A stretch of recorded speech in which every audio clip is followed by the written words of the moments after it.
Good afternoon. My name is Robbie, and I'm going to be going over my project on implementing an aquatic robot in Drake. So to start with my motivation, I just think that fish moving through water is a really interesting dynamical problem of how they move their bodies and their fins in order to propel themselves forward. And I was thinking about using aquatic robots or fish-like robots in some sort of space application. So here we have Europa, which has an ocean under its icy surface that a fish robot could be used to explore or map out. And I wanted to kind of work on this problem, found that Drake doesn't immediately support aquatic robots because of the hydrodynamic effects at play. Instead, I focused on investigating how we incorporate those hydrodynamic forces. And that starts with composing a model. I assumed a very simplified model of a fish robot with this ellipsoid body that needs the hydrodynamic effects added in, a segmented rigid body tail. So each of these different colors is a different segment. Drake has a class called the wing class. This already models hydrodynamic effects on a wing-like structure.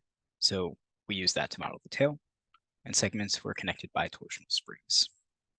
Importantly, the only actuation that occurs is at the base of the tail. This is to actuate the tail to oscillate it back and forth and propel the fish forward. And with this kind of model, I also made it so that it could be updated dynamically based on different parameters of the system, which we'll see later. But for that model I just showed, connecting the plant dynamics together is actually able to get a robot that swims forward. The tail oscillates back and forth, and those hydrodynamic forces take effect and propel the fish forward. This specific configuration reaches a top speed of about half a meter per second, which isn't very fast, but it still works.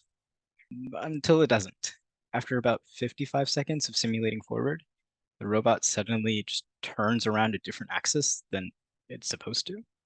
Not really sure why this happens. It just happens after about 55 seconds. And this 2D scenario then becomes 3D as it swims out of that XY plane. As I mentioned, the model was generated using separate parameters, so we can easily swap out for a different type of model. Here, I'm using a smaller robot based on a research paper I had found, but this robot was not nearly as successful, not even lasting a second. Even with small gains on the controller, the dynamics explode. And this is occurring at 10% speed. Despite all of that, though, despite these little errors, I think this project successfully demonstrates a method for implementing hydrodynamic interactions. And this can serve as an initial stepping stone for implementing more complicated aquatic robots for those different applications, like maybe mapping the icy oceans of Europa. And that is my project. Thank you for listening.